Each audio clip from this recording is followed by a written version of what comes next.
Hello, welcome to another episode of From Dreams to Reality. What's it called? From Dreams to Reality. From dreams to reality. I like that. Yeah, where we talk about how people make their dreams a motherfucking reality. And today we have a very funny guest, super funny, some may say. He happens to be my friend and happens to be on a world tour because he's that cool. Welcome, Trenton. Thanks for having me, Jules. Of course. It's good to be back good to be back at Stomping Grounds. It's cool to see some of the changes you've done to the place since I've been here. What's changed? That in the corner, you got like a little shelf with some stuff on it, bags of coffee. Yeah, that's been here for like a week. Yep, that's new to me. I'm sure other things on top of that. I don't remember some of that being up there. Yeah. It's just different. The art in the back is different. Yeah, there's some paintings and artwork you got behind me. Yeah. That's cool. But the biggest thing that was cool to see was when I walked in, there were people here enjoying your space. So shout out to all those people who were enjoying, whether it was meetings, just having coffee, working on work here at Stomping Grounds. That was cool to see. Yeah. Our Wednesdays have definitely picked up. Our Mondays and Wednesdays have picked up, and then our Fridays and Saturdays have slowed down. So I give up. I don't know what, business ownership as a whole, it's been fun. Why are you talking so low? I can barely hear you. Sorry, I can hear me, so. Yeah, that's why you shouldn't wear the headphones. Are you yelling at me? No. Because you're like, You are yelling. You're talking like this. All right, no headphones then. So what do you want to talk about? Tell us what you've been up to the last year and a half since you left us. Yeah, I'll get a quick, as quick as I can make this. Let's see, I moved January 2024. I moved back to Seattle after spending 3 wonderful years back in Colorado Springs, but I did all I could do in a city like Colorado Springs in the world of comedy. And since I've been gone, I have been touring nonstop with Nate Jackson. If you guys don't know who he is, I encourage you to look him up. And he's been on a 2-year-long comedy world tour. He shot a Netflix special this past January. It'll be out on Netflix July 8th. So if you've been hearing who this Nate Jackson is, or if you don't know who he is, if you want to hate watch it, support watch it, or just curious watch it, we'll take all 3 of those. Yes. Very excited for that to come out because I was a camera operator on it, so I'll be in the credits. Very great experience. And I'm excited I've already watched it and a bunch of my shots. Is it funny? It's very funny. You know the name of his Super special? Funny? It's called Super Funny. Nate Jackson, Super Funny. Super funny, that's it? Just Nate Jackson, Nate Jackson, super funny. Super Funny. And that's the name of his tour, Super Funny World Tour. That's the name of his comedy club in Tacoma, Washington. Super Funny Comedy Club. Hell yeah. Yeah. And a lot of people, they always like, why? I ask myself that very question, like, why is he calling it Super Funny Comedy Club, Super Funny World Tour? And part of my job on the road with Nate, I shoot and edit video for him, and he gives me stage time and pays me. But a lot of times I get interviews from his audience after the show. And as I'm interviewing them, and I'm like, so how was the show? How was Nate Jackson comedy show? Yada, yada, yada. Tell me about your experience. And the common theme with these different people who don't know each other, they're just saying what their experience was. They go, oh my God, he's super funny. And I was like, got it. So it's really the people named it Super Funny. It's not him naming it Super Funny. I think some people would say, oh, you got to have some kind of ego calling it like Super Funny. But it was the people at the show. It's like, oh my God, this show was super funny, super funny. So shout out to the people who named it. But yeah, but it's been a good ride.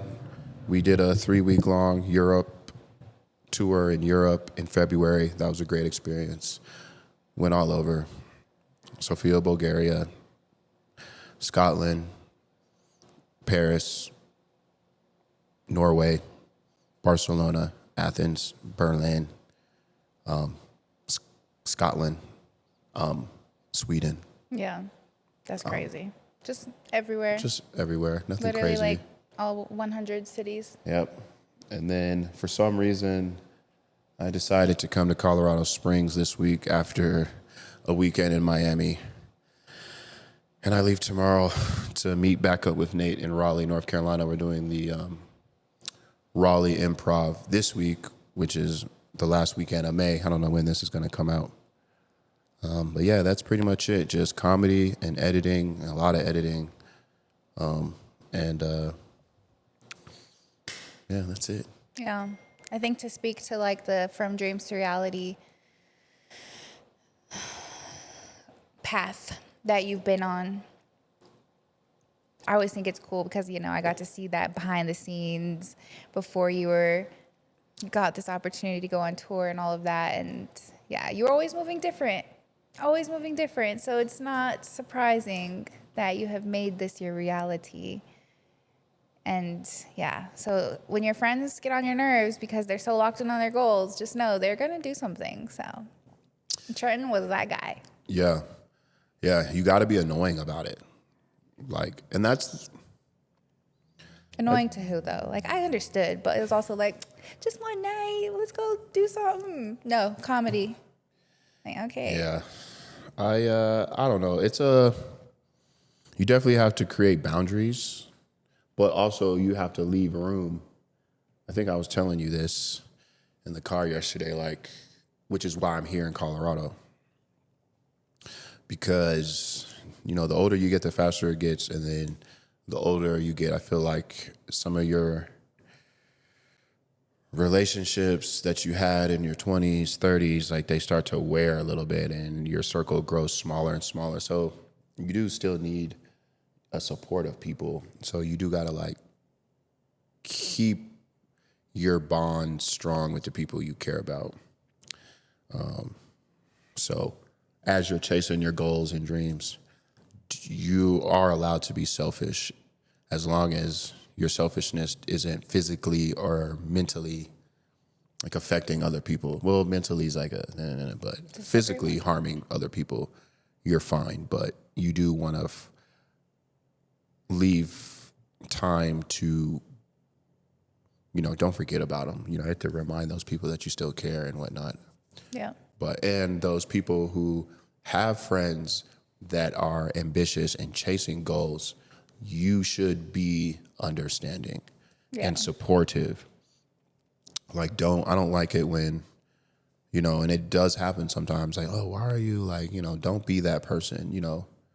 If they're not affecting you negatively, like there's no reason to hate on your person for chasing something. Give them that grace and space to chase their dreams and be understanding. Yeah. That's all. And it's interesting because it kind of depends on what path we're talking about. Because, like, I know for, like, here and having this, like, this is in my own neighborhood, I thought it would be a lot of support from, like, the homies, the friends. But it's like I've had more customers become friends and friends become customers. So it's a very interesting evolution. I think that's normal, though. Yeah, no, it's normal, but it's also just a reality check. Definitely. Like for people that are going into business, like that's a reality. Yeah, your friends and family can only support you so far because in order to be successful in what are you doing, you're going to need the support from strangers. Yeah. You know, Nate's not selling theaters and clubs out all over the country full of his friends and family. Right. You know what I mean? It's Yeah. people that don't know him that are doing it. So Yeah.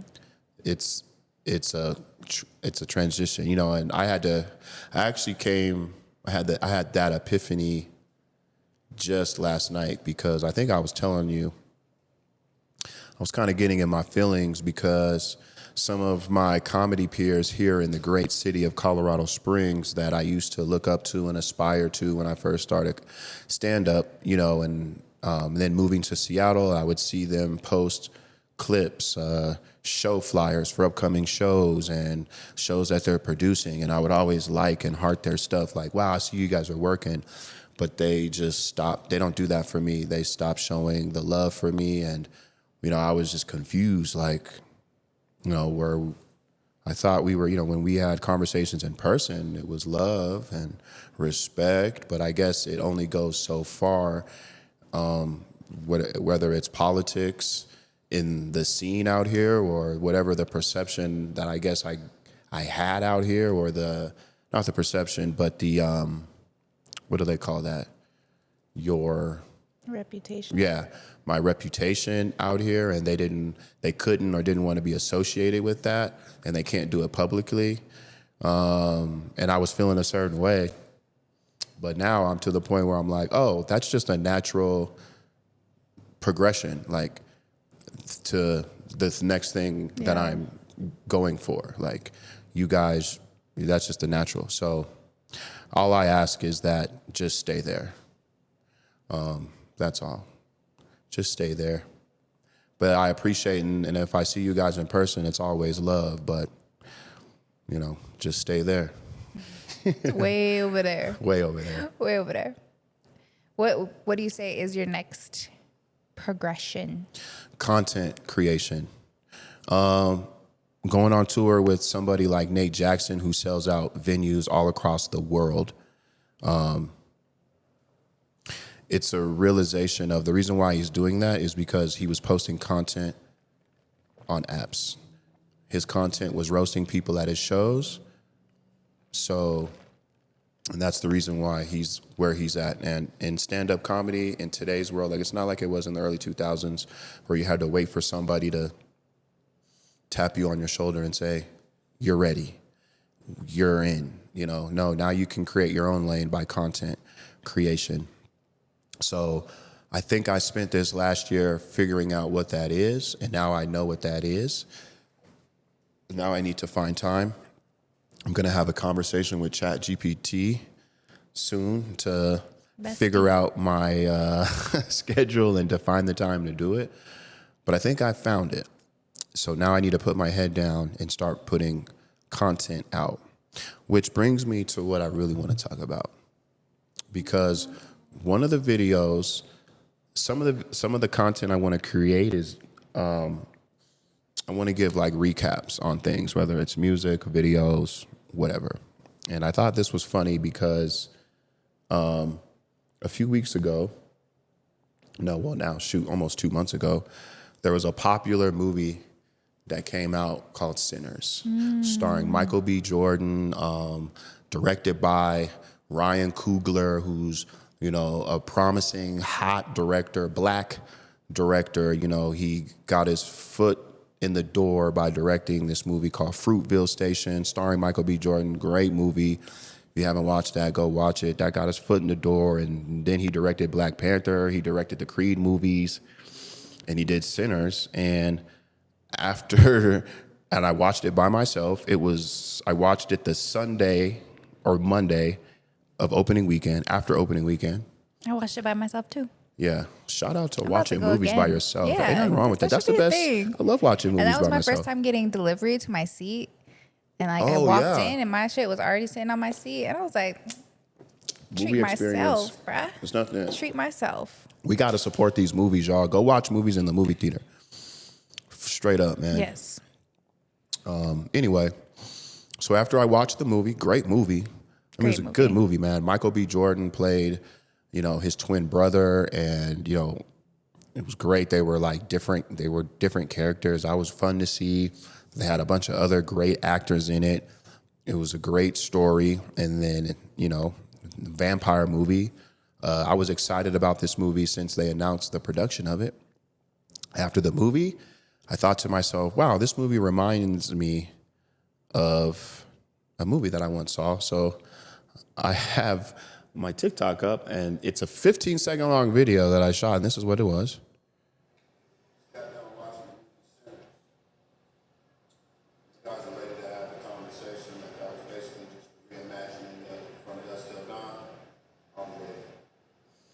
So as you could see on the video, I put the cover of the movie From Dusk Till Dawn on there, and then I wrote Sinners was good, but quote your source. I think I messed that up. I think it's cite your sources, whatever. Anyway, so I post that video. I don't have any followers. I have like 800. I think I had 700 at that time.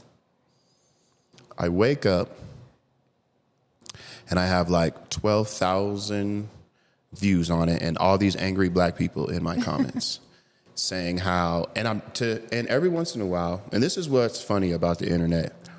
Literally today, this morning, or was it yesterday? Let me see. I got I'll read this comment just to show you what's happening. Oh man. Oh, right here. Okay, this black chick called one. This is pretty much was all my comments I got. But she wrote, this was, you can see it, it's 20 hours ago. You see it now? I'm not lying. You see that comment, that long one? It says 20 hours ago. It does say 20 hours ago. Okay, so every once in a while, when it was active, like I was getting these comments like every what seemed to be 5 minutes. Now it's like every week or so, I'll get somebody still commenting on it. But she wrote, ninjas will say anything for engagement, even sell out their own people. Let's talk about it. And I'm like, that video, that 15-second video of me saying that movie reminded me of You're Sinners, selling them out. sells out black people. Yeah. I'm just like, to me, I started laughing. And so I'm getting a bunch of comments like that, people questioning my black card, my blackness. And I'm just like, so black people aren't allowed to have have their own kind of opinion about something. That's what all these comments, it feels like, because I feel like black people are allowed to have an opinion, but it has to fit the black narrative or whatever the black narrative is. If it doesn't align with what the common black, and I even hate like that, like the black, like ideology. I don't really believe in that because I meet everybody. I don't care if you're black, white, Indian, Asian, Hispanic, Dominic. I meet everybody on an individual basis. Yeah. You're white and Mexican. I don't think you represent every biracial Mexican and white person. I don't think you represent every Mexican. I don't think you represent every white person. You represent Jules, and I judge you on your character and conversations that I had. And I hope people can do that with me. I understand that I'm black, but I don't represent every black person on the planet, America. I'm sorry, I don't. I am a critical thinker. Something gets told to me, I'm allowed to analyze it for myself and come up with my own opinion. Apparently, black people are not allowed to do that. They are, but it has to fit in a box. If it goes outside the box, that's when you get yourself in trouble. And I just thought that was funny. I mean, Sinners is a good movie, but I think we have you seen From Dusk Till Dawn? I've seen some of it recently. Look, you can hate me. Y'all can hate me for saying it. I'm not the only one because I got a bunch of likes. And also there's people commenting like, yeah, I can totally see it. There's just a lot of similarities with the movies. Even where I remember watching From Dusk Till Dawn, like 45 minutes into it, I'm like, is this even a vampire movie? Yeah. I was low-key disappointed. Like, I thought I was watching a vampire movie. Right. Sinners the same way. That's why I don't think I finished watching From Dusk Till Dawn because I was like, where are the vampires at? Exactly. Other than that first little, at the beginning of Sinners, like, you know it's a vampire movie because then it rolls back. Yeah. But other than that, like, it doesn't really feel like a vampire movie either. And I get it. There's different elements of Sinners where they dive into some of the religious mindset of like certain black people in that part of America back then with like, you know, witches and the black lady, you know, she had all these, you know, all of that stuff. And then there was a story about the dude who was the guitar player, like that was based off of like a real person here and there. But there's still, that doesn't defeat or doesn't like, it doesn't take away the fact that like From Dusk Till Dawn, two brothers who were on the wrong side of the law. Sinners, two brothers, wrong side of the law. They get held up in one place. They got to stay alive for one night. Sinners, same thing. Yeah. There was a conversation about this preacher who was questioning his religious or his faith in religion. Oh, the kid was questioning his dad's like views of religion and yada, yada, very yada. similar. There's just similar things. That's it. Inspired by. Inspired by. And then they were getting on me. If you would have watched his interviews, he had already said From Dusk Till Dawn was one of his inspirations. Okay, so I'm not wrong.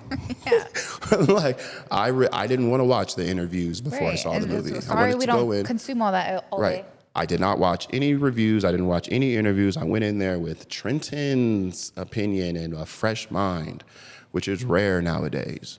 Yeah. So, but that's the kind of content I want to do. I want to make quick, whether they be jokes or, I got this other video that I made. I thought this was funny. Shout out to all those single moms out there that's had to hold it down because of their deadbeat daddy's absence. But don't forget, y'all chosen. 15. Oh, he's trying to get controversial. Yeah, I thought that was, I dropped that on Mother's Day. It was just a little joke. We chose a version of them men, okay? Let's put that on the record. But I thought that was fun. I just want to, that's kind of why I do comedy. Like, I want to tell jokes I want to make jokes about things you're not supposed to. That's what I am attracted to. Oh, you're not allowed to have that ideology. Yeah. You're not supposed to say that. Yeah. I can't? Well, now I want to explore that because you're saying I can't. Yeah. So that's kind of who I've always been as a person. And if everybody's going right, if everybody's going in this direction, I tend to want to go in the other direction naturally. That's just who I am as a comedian, person, and a thinker. So that's my next evolution, and it is content. And then with the content, I can hopefully create a following because I want to be a headliner just like Nate Jackson someday. And you will. But that's why I appreciate comedy too, because it is an opportunity to one, tell a story, two, really entertain people. Cause a lot of times, I don't know, we were at an open mic the other day and that was I was like, is he telling comedy or poetry? Who was it? I don't know. I forget who, but I remember that. And I was just very confused. But I mean, just the spoken word form of engaging with people and obviously that's why I love podcasting but there's something about comedy in itself that just makes it better. Yeah. And but only when it's good comedy. Only when it's good comedy. Only when it's funny comedy. Super funny, Super funny. Otherwise, it's just very awkward and uncomfortable. But those spaces of comedy, those are necessary because as comedians, in order to figure out if something's funny or not, you have to go up there and say it. Yeah. And then if it's not funny, it's well, why isn't it funny? Is it because of the way I'm doing it? My tone? Do I need to change some stuff? So then you get to, there's the space of, can I figure out how to make this funny? When I moved to Seattle, craft. That's the craft part. When I moved back to Seattle, I wasn't, when I first lived in Seattle, I wasn't a comedian. I was just a video and editor. Mm-hmm. So moving back to Seattle, this year and a half ago, crazy how time is moving. But it was almost like I moved back with new lenses on as a comedian. And, Seattle's a little more, it's kind of like Denver, but Denver more, even more woke. I hate saying that word, but just,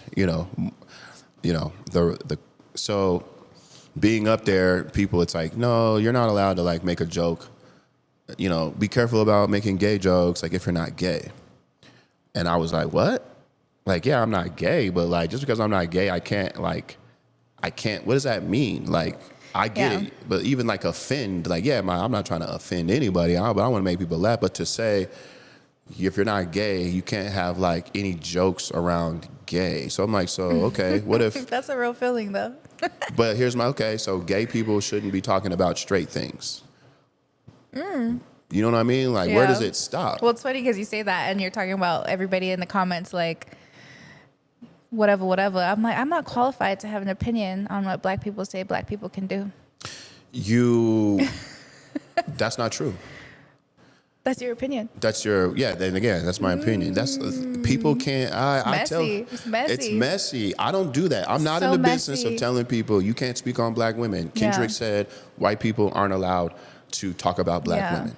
Well, and it's funny because, I had one of my first open mics here with comedians, and one guy showed up, and of course it's a white guy, and he's pushing boundaries with his jokes. I don't even remember what he was talking about, but none of them were landing. And there was black folk in the room. He left immediately after his set. That Justin? Is that Justin Leger you told me? No, I've never seen this guy before. Okay. So it was just very funny. Well, he literally got up there, said some crazy shit, and left. So it's like, that's okay. Look, I think this is America. You can literally say whatever you want to say, not even in a comedy space. Yeah. This is America. You can't tell people they can't say anything. Yeah. However, if you say something, you may face a consequence of what you said. yes. Okay? If you want to go up there and make a N-word joke and you're a white guy, go ahead, but it better be funny and it better get a laugh. Because if it ain't funny, doesn't get a laugh, well, then deal with that consequence. Then you should leave right after your set.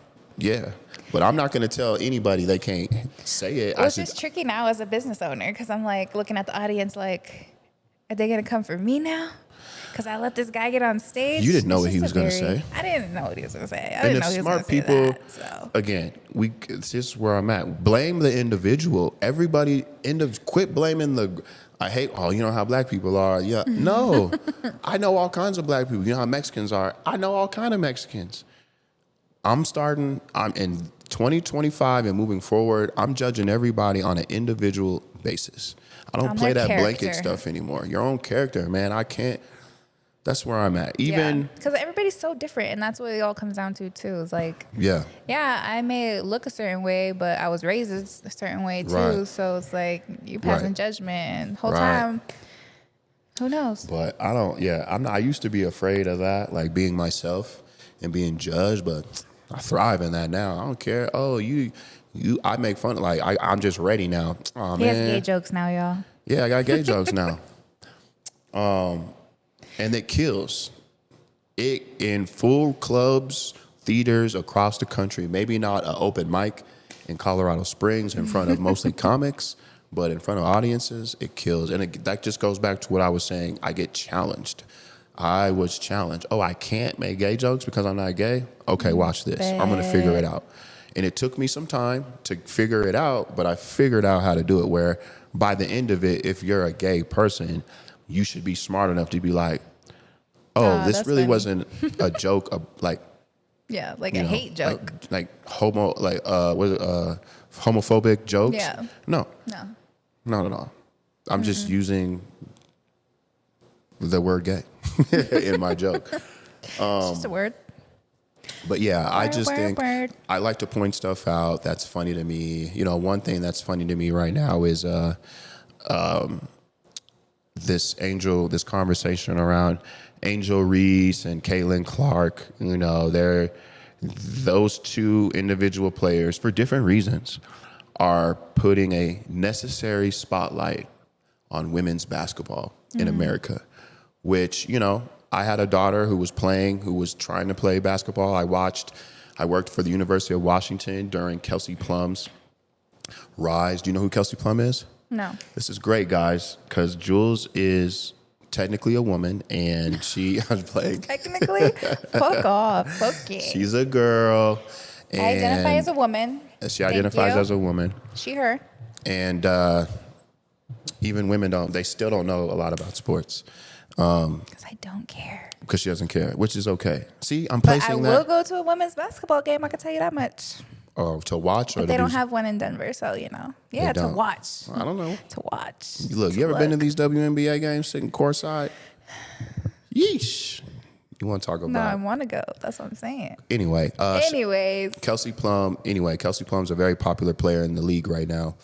But she went to college at Washington. So I was a fan of women's basketball. Like, you know, they're Yeah. doing their thing. Anyway, now people are talking about the WNBA a lot more. But apparently there was, let me see if I can find it.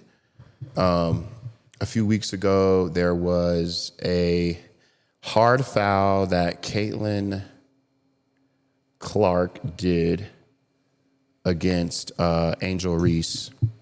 And I believe this is it. Howard exchange words. What is this? Angel Reese. No. Caitlin Clark, Angel Reese. There's going to be too much that pop up. You got to be more I specific. know. Here it is. This one. Right here.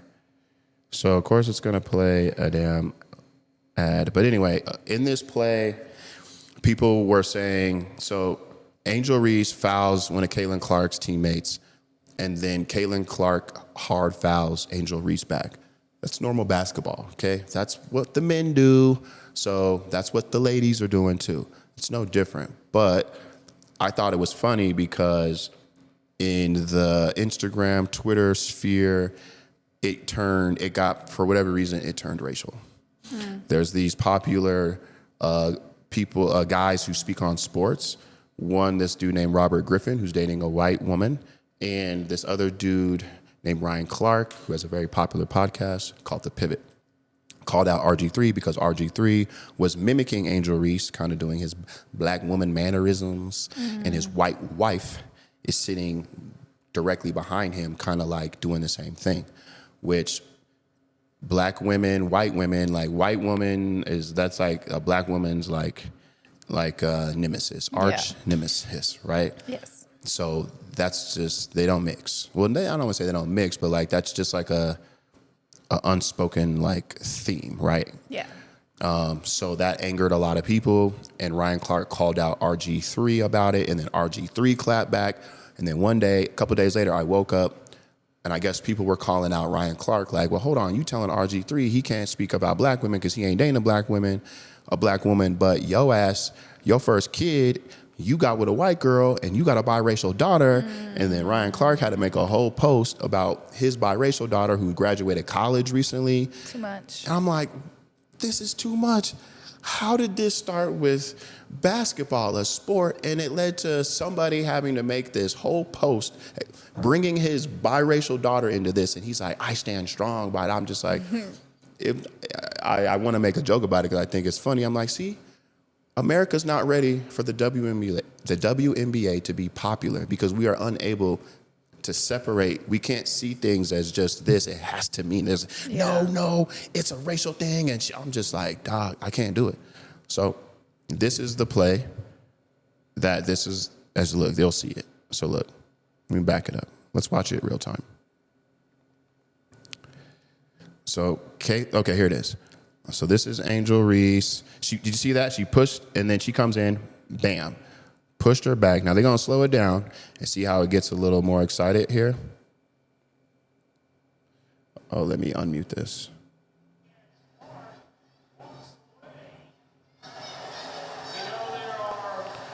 So Angel Reese is ready to fight. See? She's like, see? Angel Reese is pissed. So here it goes. Now they didn't show the whole play. They just showed the hard foul. So this replay is not a fair replay. Feeds into it. You see, this is what it is. A lot of people, here we go. You see Angel Reese pushed, she pushed the back. So it's like, I got to come back. So it was a reaction that caused another reaction. It wasn't like Caitlin Clark just did that. Yeah. She pushed, right? She pushed this girl, and then she came back. Yeah, it was a hard foul, but that's basketball. It's just Whatever. basketball, people. It's whatever. It's just basketball. It's just basketball, man. But that thing, it just went way right. Now it's that play turned into a conversation about protecting black women. So I don't know. I just think it's funny. And again, it comes back to what we were talking about earlier. Like, what's the line of who gets to talk about what, who's not allowed? And that's what I'd be thinking about too, is like those moments of going viral. There's going to be two sides to it. always, usually. And then like I always get so annoyed when I do see people trying to respond to like all the backlash from it, or even taking it personally, period. It's crazy. Yeah. I don't know. So what are you gonna go viral for? Some controversial shit for sure. I think that's definitely, yeah, I would want to go viral for something controversial. I think that's cool. I just want to be prepared. I want to have Yeah. like a backlog of stuff because there was this comedian named Darius Dinkins. Shout out to Darius Dinkins. He was a Denver comic, moved to New York. Shout out he recently filmed a stand-up hour-long, 45-minute special. It's on Amazon right now. It's called Young Man. Darius, I see you. But he recently, this happened like maybe like in February or January. This is right around election, inauguration day. And he retweeted something about Elon, or he shot a video on TikTok where he was jokingly saying like, hey, y'all, is somebody going to step up to, assassinate Elon or whatever, and Trump? He was being sarcastic, but the right-wing people just took it. Like, look at these crazy liberals and yada, yada, yada. And it got so crazy that Elon Musk himself retweeted Darius's video of him saying that, but he used it. Like, look at this. See, you know what I mean? So he was getting death threats, all kind of stuff. And that's what's crazy too, is like if people took a second to look at his content, you could see he's a Right. comedian trying Right. to push buttons, but Right. people don't care about that. No, they don't. And I would say that should be a lesson for everybody, both sides. It's like, look, if somebody wants to make jokes, or whether they're joking or serious, that's how I put it, joking or serious, they want to make jokes about the other side.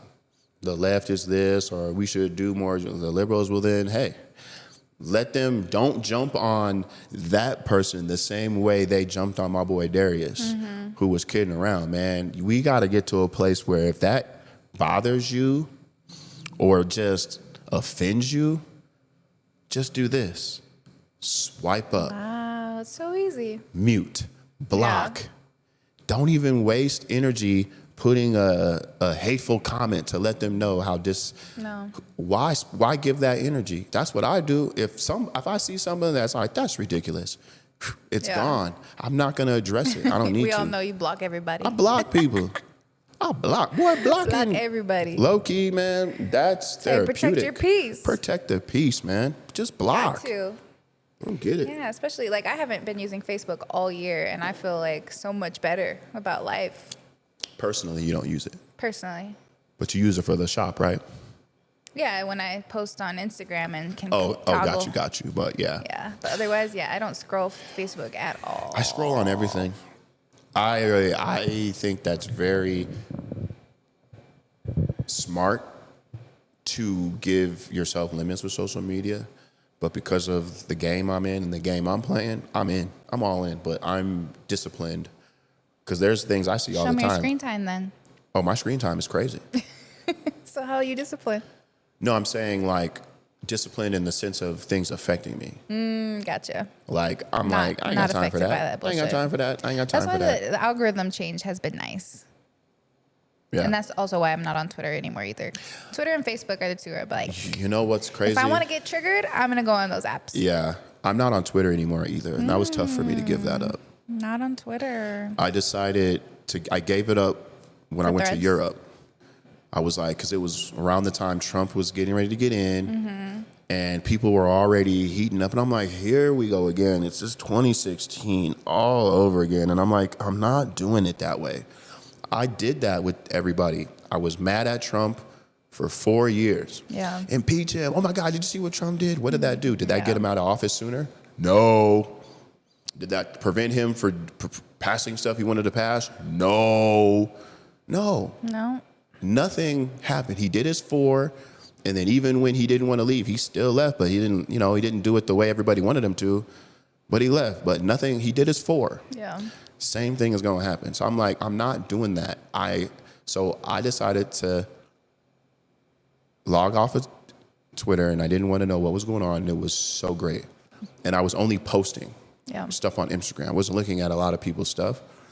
I would see newspapers in like, we'd be in Sofia, Bulgaria. I saw the newspaper. I saw a picture of Trump and Elon on Air Force One, and it was in their language. I didn't know what they were talking about. I was like, this is great. It's great. And it was this perspective of America's not that big. Like, it's big, but it's not that big, man. And the world, people think the world revolves around what's going on in America, but people are living their own lives in Norway. They ain't thinking about what's going on out here.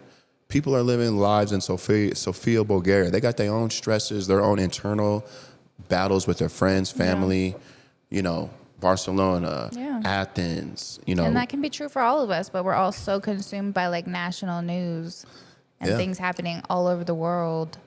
I mean, I get it's tragic. Like, and I've had a huge shift in all of that too, but I've become just so caught up in my own world. Like, I don't have the capacity to care about anything else anymore. So it's a weird limbo. It's the caring part for me. Like, I can acknowledge, like, yeah, that's Gaza, Palestine, Israel. I can acknowledge, like, yeah, there's some shitty stuff going on over there. Horrible stuff. How many kids did you say? Well, it's 8 o'clock. I got to go to work and punch in because my rent's due. And if I don't pay my rent, then I can't live. And then my kids, I got to pay for his basketball. Oh, summertime. I got to figure out where to put my kid in summer.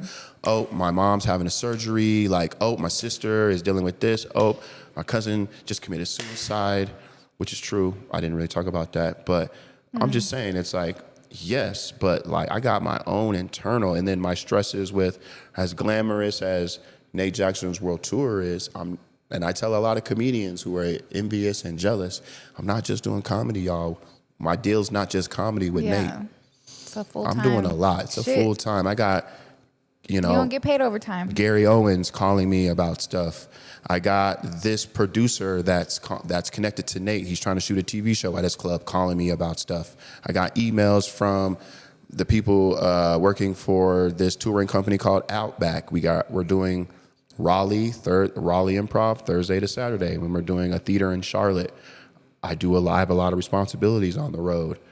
So I'm like, I only have so much energy and time to give to things. I can't give it all to a thing that ultimately I don't have a lot of control over. What's going on in Gaza, what's going on in West Africa, what's going on in Australia, what's going on in Europe. Hell, what's going on in America? Hell, what's going on in Colorado Springs? Hell, what's going on in Seattle, Tacoma, LA, New York, Florida, Indiana, Literally, all Omaha. the things. I'm just trying to control what goes on in these walls.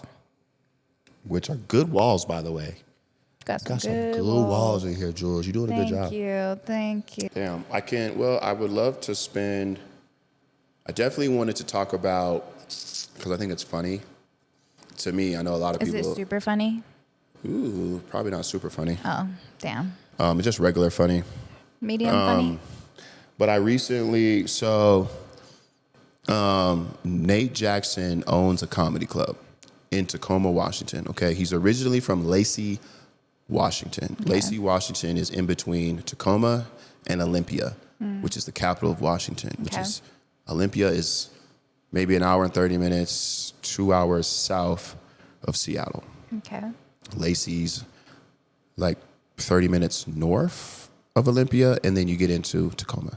Anyway, that's why I love and respect Nate so much, because not only is he a comedian that sells out theaters and clubs all over the world, he also owns a comedy club, and he's creating a space for comics to come and headline his club. So it's cool. I mean, that's just not normal. So it's cool to see him selling out a club in Miami all weekend, and then at his own club, he's got a headliner in there selling out a weekend at his own club at the same time. Okay. Genius. It's not normal. But Nate was putting a lot of pressure on me to start a room, like a weekday showcase. And I wanted to, but you know, I'm new to the scene, and I was just like, I know how stressful and hard it is to produce a local comedy show every month. I did it here. I did 2 shows here.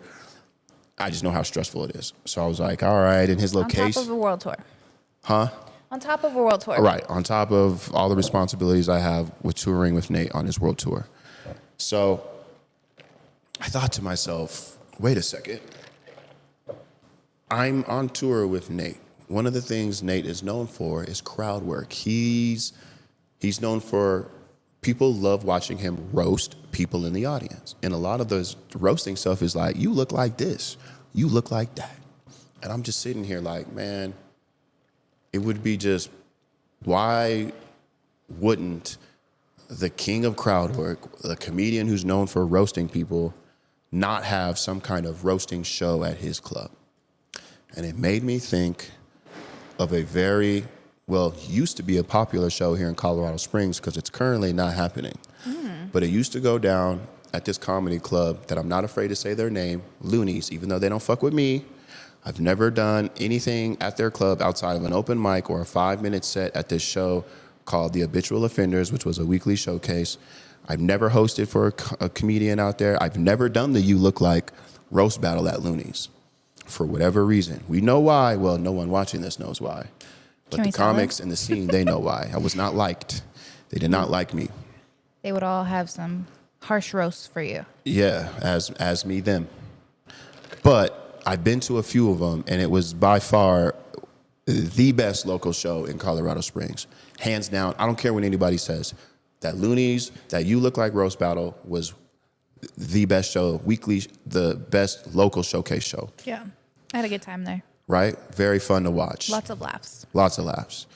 Now, if you are a comedian or, you know, you're familiar with You Look Like jokes, you know that You Look Like came from the city of Memphis.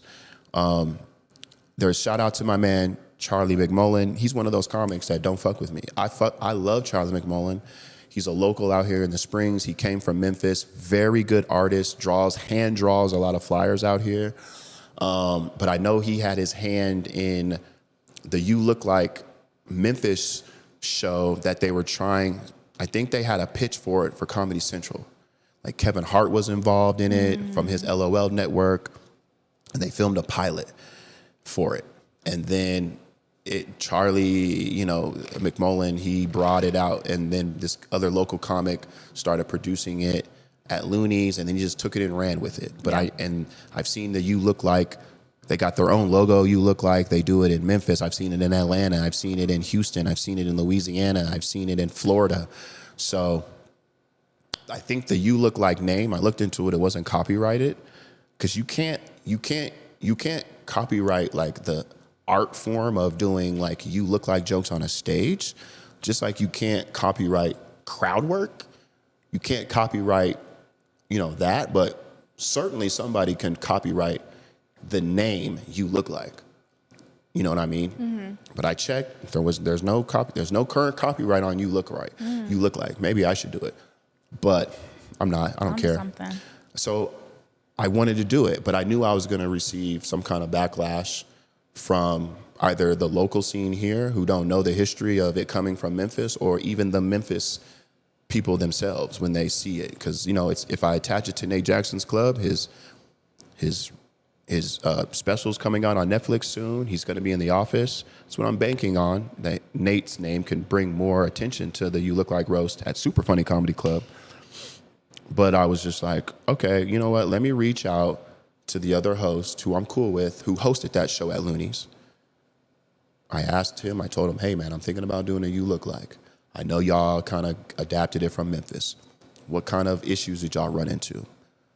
And I even said, I know I'm going to get backlash from, Trenton's trying to copy Brian. I'm not dumb. But I'm not trying to copy Brian. Because if I was trying to copy Brian, I wouldn't be going on a world tour. Yeah. Okay? I don't think anybody from Colorado Springs comedy scene has been on a world tour before. I could be wrong. Yeah. I don't think so. Anyway, shout out to Johnny Bratsfield. He told me, they contacted the club for a few months and then they stopped calling. They did a little stink, but that was it. But there's copycats in comedy everywhere. There's Kill Tony type shows everywhere, clones from this and that. And he's like, yeah, I don't care. So that pretty much gave me my approval. I checked in with an OG, and that's all I needed. So I ran with it. And we had the first one last week at Nate's show, and it was a great success. Shout out to my friend Luso and Thad B They flew out from Colorado to help set the tone of the Hell show. yeah. I think we had about a little over 100 people in there. All the comics in the Seattle Northwest scene, now they're like, ooh, like that you look like. Yes. Bro show is dope. They went in on it. Nate is he's a fan. He was a little suspect about it at first because other local comics had tried to do roast type shows at his club before. It didn't really work out, but he loves the format, all of that. It's a great time, a great success. And I'm going to be promoting it hard, posting clips. I posted stuff already from it. Yeah. I'm definitely not afraid of, I think a comic reached out to me. We were messaging, you know him, they don't. Luke Stam, he's in Austin now. And he was asking me like, did anybody from Colorado Springs, like, have they threatened you over it? And I was just like, I'm in Colorado Springs now. Ain't You do nobody. a good Luke Stam impression. That's not a good Luke Stam impression. You had it though. I could. Well, thank you. Yeah. But no one said anything to me about it. I'm in Colorado Springs. And even if they did, what do you want? What? Why do y'all care about that anyway? Why do y'all care? Like, that's one thing I learned in this whole experience. You can put time and energy on what other comedians are doing, or you can put that same time and energy on what you're doing. Yes. Who gives a crap? Who cares? I don't care. You can literally take other comics can take my Cotton jokes, or I don't care. Yeah. That has nothing to do with me. Your last name's not Cotton. Eventually, I don't know why. I don't care. I don't care. And I thought it was funny that the other comedian, shout out my boy Brian, he called Lou and Thad and threatened them. So I can't believe you're doing that show and da da da da. Who cares, bro? I heard he's in New York doing a great thing, and I think that's awesome because Colorado Springs is a great scene to get good, but this isn't like a scene to get on. Yeah. Leave it. Drama and beef is just not good. It's not good. Unless it is good. Unless it is, but Then it gives you clout. But I prefer laughs and success. Yes. I'd rather be. I heard this in a Fabulous song. He's like, everybody wants to be. Fabulous is like, I want to be rich teammates, but people don't want to be rich teammates. They want to be broke bosses. Broke bosses. Not me. Yeah. You need a team. I want all my friends, or people who I consider friends, I want them to be as successful as they can. Right. Because Exactly. if y'all are successful and we friends, hey Jules, That's the only reason why I am his friend. I see the shop is popping. I do stand-up comedy. Can I produce a show over there? That's the mentality people should have. Damn, Trenton, I know I had the You Look Like show, but you got it going over there. I could either be mad at it, or I could see, hey, is there a way I could get to Tacoma, maybe get on it, host it with you? It's Nate Jackson's club. Nate Jackson is on Netflix. He's a headlining comedian. Maybe that you could be the link to get into that world. But that's not how people are thinking. They're caught up in the dumb stuff that doesn't matter. Yeah, and I'm just a firm believer in that, like the energetic karma, all that is just too real. It's all coming back around. People don't know, like feeding into the hate and all of that. Yeah, it's not good for you. Not at all. I mean, you can put your energy there, but I'd rather put it on something else. And that's been a blessing being in doing comedy in another city that people don't know you. Now I've learned I don't know what's going on drama wise. If I hear anything, nope, I don't want it. No. I don't know what's going on. I stay out of it. Yeah. I am Mr. Neutral. I don't care. I can go to any club. I can go to any mic with no worries. Here, you got to be careful. Like even the Vultures, some girl popped up and was like, "Oh my God," I had an issue with her, and I'm just like, I'm so glad I don't have to worry about that stupid shit. Yeah. Because it's dumb. So, yeah. What's your final words for everybody? Your last words of wisdom for the day. Man, this has been the theme of my couple days here. Stay in the right now. Yeah. As much as you can. Because the older you get, the faster it gets.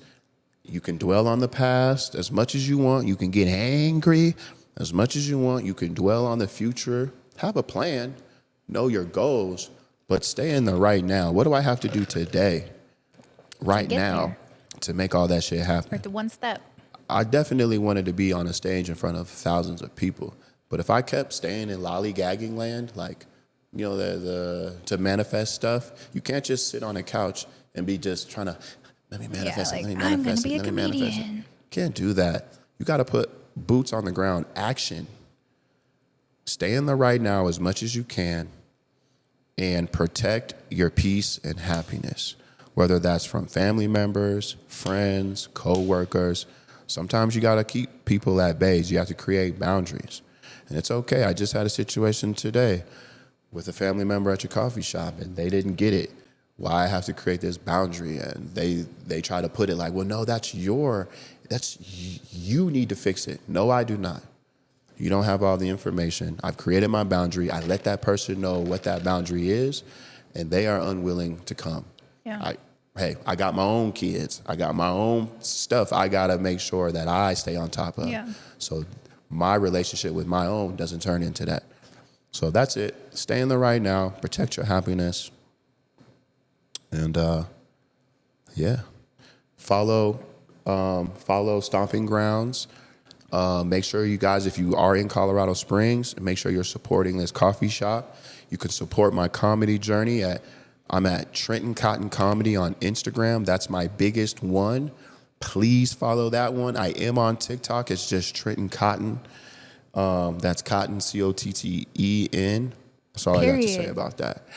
Period. Okay? And just so y'all know, this ain't gay no more. Okay? I took this back.